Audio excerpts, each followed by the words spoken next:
ମୋ अनुभूति रे साईनाथ। ओम साईराम। मो ना प्रियंका साहू। झीटीए होता सी हबार वर्षे पर ताकू तार सब बेले देह खराब हुए। प्रति 8 दिन थे तार देह खराब हुए। आमे सबू मेडिकल सबू जी जो गुणी गाड़ी जी जहाँ कहे आमे सब बड़े बुलेलु कौटी भी हेले ता देह भल है ना।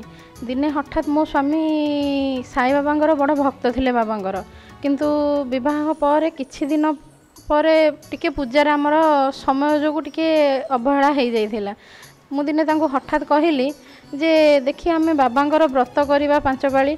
से कहले अच्छा ठीक अच्छे बाबांगर आमे जेमिति 5 पाली व्रत आरंभ कर देइचु सेमिति जुआड़े भी जाऊ सबुठी निराश होगी फेरिकी आसु। एमिति आमे 2 वर्ष काल पूरा फेरिकी आसिलु झील पे कौटी भी ता देह भल लानी। इवन ता देह धीरे धीरे दुर्बल होगी ताकू फिड्स भी मारिबा आरंभ करदेला। जिते बेले आमे 5 पाली गुरुवार व्रत आरंभ कलु पाली शेष हवा पूर्वर झीर देह संपूर्ण भल हो गला।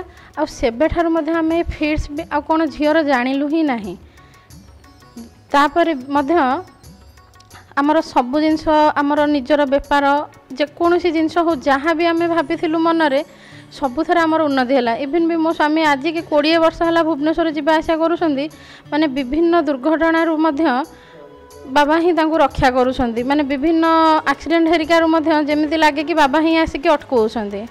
एमिति आम आउ थे गुरुवार व्रत करूँ मु गोटे छोटिया दुकानटे देइछि सेठी मु थाए घर आमे पूजा करिकी गुरुवार व्रत सारिकी आसीचु। से दिन आम बारी रे गोटे पिजुली होइथिला।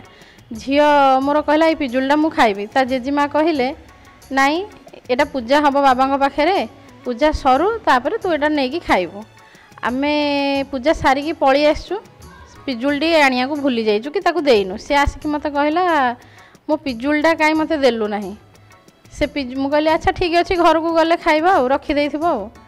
किछि समय पर हठात जड़े आसिले जड़े वयस्क लोक धला ड्रेस पिंधि धोती गामछा हरिका पिंधि आसिले आमे दुकान ठी झीर मोर ठिया हेइचु आसिकी हाथ में 9टा पिजुली नहीं आसछन्ती।